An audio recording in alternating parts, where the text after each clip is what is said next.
नमस्कार, tasty bite recipe या चॅनलमध्ये सर्वांचे खूप खूप स्वागत आहे। आज आपण गौरी गणपती स्पेशल काजू मोदक बनवणार आहे। पाहिलं ना किती छान असे आपले काजूचे मोदक तयार झालेले आहेत।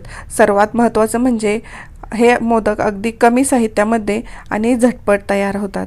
यावर्षी तुम्ही घरच्या घरी बेसनमुक्त आणि अगदी शुद्ध काजू मोदक या पद्धतीने नक्की बनवा। बऱ्याच वेळेला काय होतं, आपण काजू मोदक बनवत असताना पाक बनवतो, पण पाक चुकला तर मोदक व्यवस्थित होत नाही। पण आज आपण पाक न करता, काजूची पावडर न करता अगदी सोप्या पद्धतीने काजू मोदक बनवणार आहे। चला तर आपण रेसिपीला सुरुवात करूया। यासाठी इथे मी 1 कप काजूच्या पाकळ्या घेतलेल्या आहेत। इथे तुम्ही अख्खा काजू किंवा तुकडा काजूही वापरू शकता। तर हे काजू मी एका भांड्यामध्ये घेतले आणि पाणी घालून आपण हे स्वच्छ धुवून घेणार आहे। धुवून घेतल्यामुळे यातलं काळसर पाणी निघतं, अगदी छान मस्त असे आपले मोदक तयार होतात। एक वेळा मी इथं काजू धुवून घेतलेला आहेत। याच पद्धतीने मी आणखीन एकदा काजू धुवून घेणार आहे।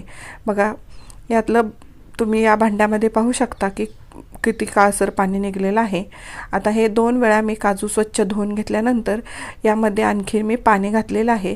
काजू बुडून वरती 1 इंच पाणी राहील एवढं पाणी घालून आपण 15 ते 20 मिनिट भिजत ठेवणार आहे।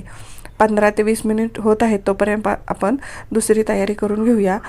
यासाठी इथं मी एका प्लेटमध्ये एक 10-15 काजू आणि 5-7 पिस्ते घेतले आहेत, ते खिसणीने खिसून घेतले आहेत। तर गॅसवरती एका पॅनमध्ये 1 चमचा तूप टाकलं आणि तुपावरती हे जे काजूच्या पाकळ्या घेतल्या आहेत त्या आपण भाजून घेणार आहे। थोड्याशा लालसर होईपर्यंत आपण सतत हलवत या तुपावरती भाजून घेणार आहेत। मग याचा कलर लालसर झालेला आहे। या पद्धतीने भाजल्या की आपण या प्लेटमध्ये काढून घेऊया। बघा, लालसर झालेले काजू आपण प्लेटमध्ये काढून घेतलेले आहेत।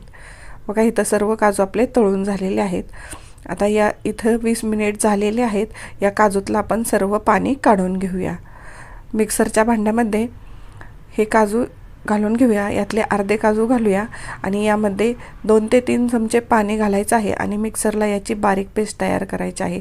पाणी किंवा इथं तुम्ही दूधही वापरू शकता। अगदी मस्त बारीक इथं मी पेस्ट करून घेतलेली आहे। तुम्ही पाहू शकता अगदी बारीक झालेलं आहे।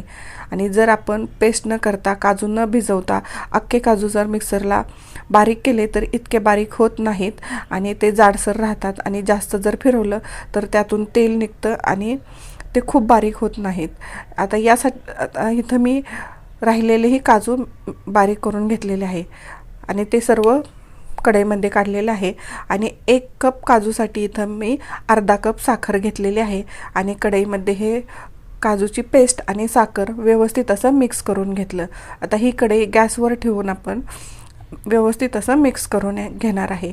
गॅसची फ्लेम लो ठेवूनच आपल्याला आता हे वितळून घ्यायचे आहे। साखर बघा इथं वितळायला सुरुवात झालेली आहे। गॅसची फ्लेम लो ठेवायची आहे आणि सतत हलवून घ्यायचं आहे।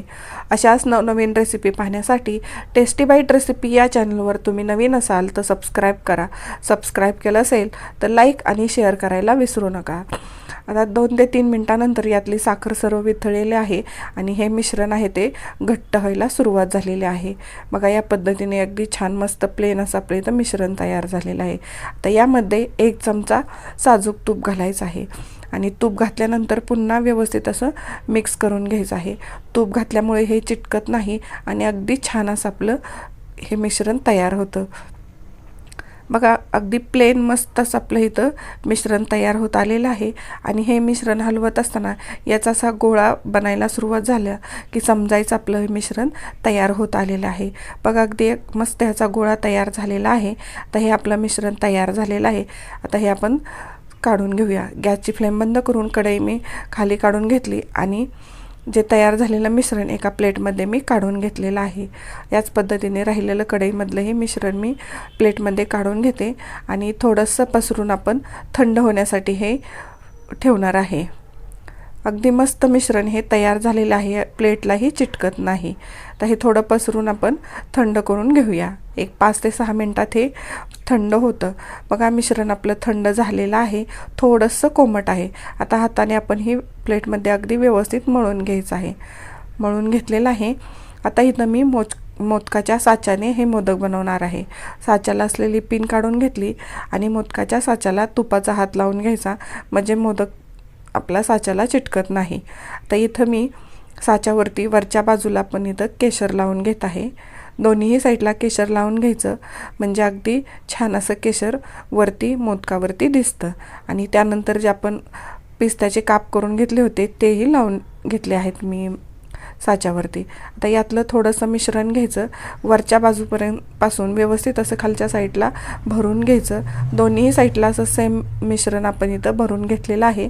आणि आता मध्यभागी जे आपण काजू तळून घेतलेला आहे तो ठेवून घ्यायचा आहे. अगदी छान करकरीत असा काजू या मोदकामध्ये लागतो. आणि हे साचा बंद करून घ्यायचा आणि खालच्या साईडनं आणखीन हे मिश्रण यामध्ये प्रेस करून व्यवस्थित असं भरून घ्यायचं आहे, म्हणजे अगदी छान आतपर्यंत मोदक भरला जातो.